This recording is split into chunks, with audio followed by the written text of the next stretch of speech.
Shalom, terima kasih atas waktu dan kesempatan yang diberikan kepada saya. Perkenalkan, nama saya Siska Appa, NIM 221118147, kelas G12.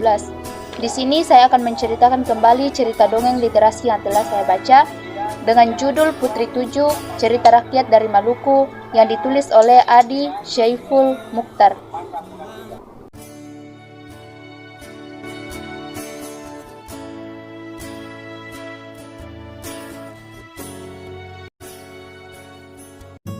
Laweri Hulan dan Kayangan. Pada suatu hari di sebuah desa di tepi pantai, masyarakat hidup makmur karena hasil laut yang melimpah. Selain untuk dinikmati sendiri, hasil laut yang diperoleh para nelayan dapat dijual ke luar desa sehingga desa ini dikenal sebagai penghasil ikan. Selain laut yang indah, di desa itu terdapat gunung yang bernama Gunung Eriwakan. Gunung tersebut memberikan keistimewaan tersendiri bagi warga desa. Selain kekayaan alamnya, Gunung Eriwakan memberikan kenyamanan dan keindahan kepada warga desa. Perpaduan hasil laut dan hasil hutan dari Gunung Eriwakan membuat masyarakat di desa itu tak henti-hentinya mengucap syukur ke atas rahmat Tuhan yang Maha Esa. Desa itu dikenal dengan nama Desa Tulehu, desa tempat Laweri Hulan mengawali cerita hidupnya sebagai nelayan yang hidup sebatang kara. Tampaknya kita harus menjala ikan hari ini, kata Kasim kepada Laweri Hulan yang sama-sama sibuk merapikan jala ikan di teras rumahnya. Kasim merupakan teman yang peduli dengan Laweri Hulan semenjak mereka bersama-sama menjala ikan di laut. Laweri Hulan mulai menghentikan sejenak pekerjaannya untuk memperhatikan teman yang membantunya. Sembari dia mencoba mengingat persediaan ikan di rumahnya yang belum habis. Pada suatu pagi itu tampaknya tidak membuat warga desa harus meringuk kedinginan. Satu persatu, aktivitas warga dimulai untuk menghangatkan semangat mereka dalam bertahan hidup. Tidak terkecuali Kasim dan Laweri Hulan. Mereka merapikan jala ikan sembari membicarakan aktivitas warga desa yang tidak bisa mereka lihat. Beberapa hari terakhir ini, warga desa terlihat berbondong-bondong untuk menjala ikan di laut. Meski perbedaan ikan di rumah warga masih bisa untuk bertahan hidup dalam waktu lama. Warga menandai musim ini untuk mencari ikan saat permukaan air laut pasang. Mereka pergi menangkap ikan tidak hanya untuk persediaan di rumah, tetapi juga untuk dijual. Tambah Kasim untuk meyakinkan Laweri Hulan. Warga desa akan turut mencari ikan saat laut pasang. Sudah saatnya kita turun untuk menjala ikan, tangkas Laweri Hulan menanggapi pernyataan Kasim. Akhirnya, mereka memutuskan untuk ikut warga beramai-ramai menangkap ikan di laut. Bagi mereka, saat itulah yang tepat untuk mendapatkan ikan dalam jumlah yang besar karena sebagian akan dijual. Tidak seperti hari-hari kemarin, mereka menjala ikan hanya untuk memenuhi persediaan ikan di rumah. Mereka dan warga desa mempunyai semangat yang sama, yaitu semangat untuk bertahan hidup dan semangat untuk berkembang. Sementara itu, di istana Kayangan hiduplah seorang sultan dan permaisuri bersama-sama keluarga besarnya. Mereka hidup rukun dengan bergelimang harta serta segala kemudahannya. Sang sultan dan permaisuri dikaruniai 7 anak perempuan yang lahir bersamaan. Ketujuh anak perempuannya mempunyai paras dan fisik yang sama persis. Mereka terlihat bahagia, akan kerukunan yang dijalin di istana kayangan. "Wahai putriku, apakah kalian telah selesai belajar?" tanya sang sultan kepada 7 putrinya yang tengah merapikan buku di ruang belajar keluarga istana. "Sudah, ayahanda, kami akan segera menuju ruang pertemuan usai merapikan buku ini," jawab putri sulung dengan nada hormat kepada ayahandanya. Sehari-hari mereka mempelajari banyak hal untuk membentuk budi pekertinya. Bukan sesuatu yang mustahil apabila ketujuh putri sang sultan memiliki perangai yang baik dan sopan, tidak terkecuali kepada para pembantunya di istana kayangan. Usai merapikan buku, ketujuh putri tersebut bergegas menuju ruang pertemuan untuk bertemu sang sultan. "Kami menghadap untuk mendengarkan nasihat ayahanda."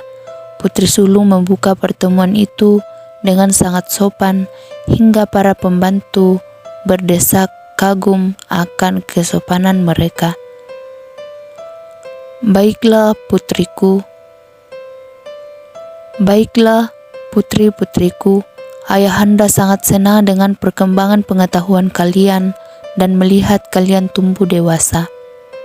Sudah saatnya kalian dapat melihat lingkungan kayangan. Namun, kalian harus mematuhi segala peraturan di kayangan. Salah satunya, keluarga istana dilarang turun ke bumi hanya untuk menemui manusia.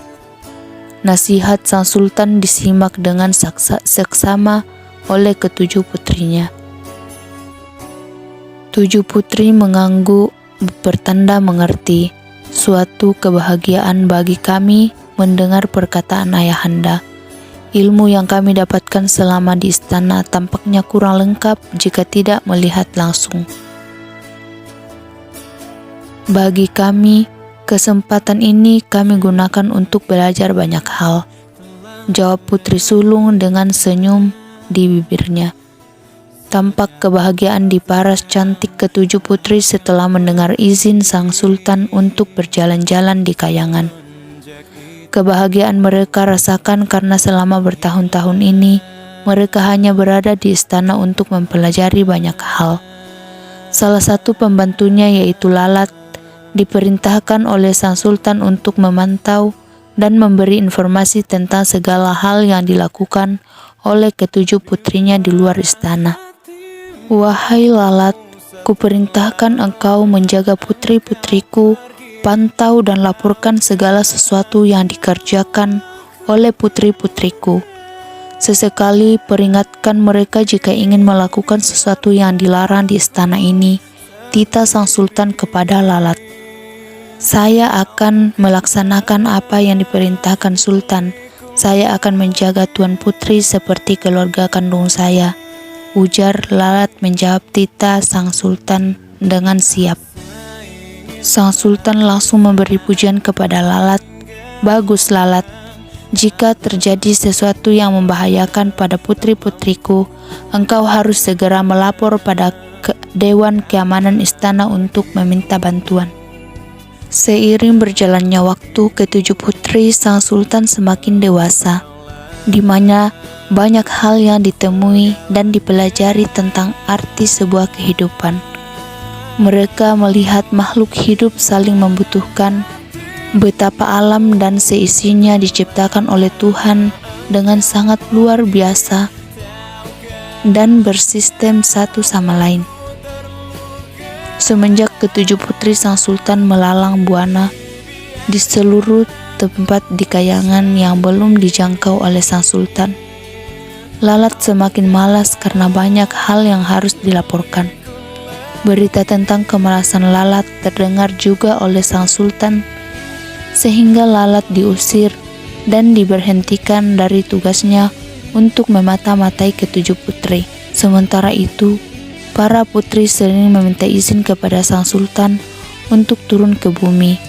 Mereka sekedar jalan-jalan, menikmati alam di bumi yang hijau dan subur, suasana yang tidak mereka peroleh di kayangan. 7 mata air. Suatu hari, Lawerihulan menjemput Kasim untuk menjala ikan. Namun, Kasim tak banyak bicara karena badannya terlalu lemah untuk menyambut kedatangan temannya. Kasim memutuskan tidak ikut Lawerihulan menjala ikan. Ia memilih berbaring di tempat tidurnya karena demam yang dideritanya. "Maafkan saya, Lawerihulan.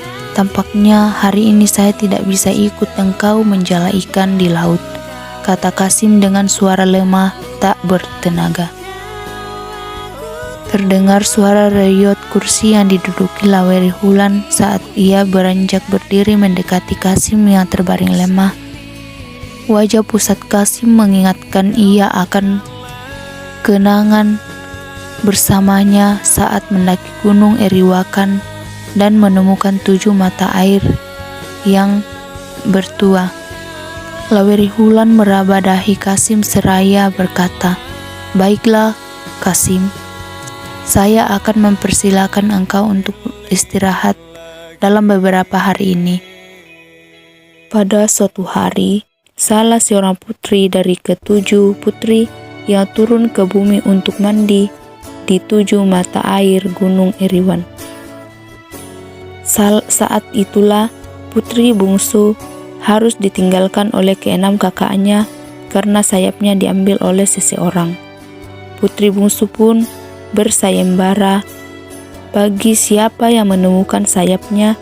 Kalau dia laki-laki akan dijadikan suami, kalau dia perempuan akan dijadikan saudara. Maka muncullah Lawerihulan dengan sayap sang putri. Semenjak itulah mereka hidup berumah tangga hingga pada saat suatu hari putri bungsu menemukan sayapnya dan kembali ke kayangan. Lawerihulan pun menyusul putri bungsu dan hidup bersama di kayangan setelah melewati sayembara dari sang sultan. Lawerihulan dan sang putri kembali ke bumi. Lawerihulan dan putri bungsu tinggal di istana bersama sultan hingga mereka mempunyai 1 keturunan. Suatu saat, Lawerihulan merasa malu untuk bertahan di kayangan.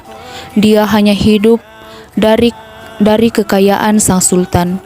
Kemandirian merupakan salah satu pedoman hidup Lawerihulan. Namun, dia takut istrinya tidak menghendaki keresahannya. "Wahai suamiku, apa yang engkau risaukan? Tampaknya akhir-akhir ini engkau sering termenung sendiri," sapa putri bungsu sekaligus menanyakan hal yang tak biasa dilakukan suaminya.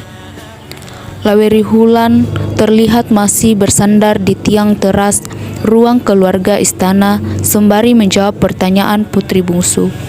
"Istriku, patutkah saya seorang manusia biasa meminta 1 keinginan kepada sang sultan?" Lawerihulan bertanya balik kepada putri bungsu. Putri bungsu pun menjawab, "Patut suamiku. Engkau lebih terhormat daripada seorang tamu di istana ini." Lawerihulan menyampaikan keinginan untuk hidup mandiri di bumi kepada putri bungsu.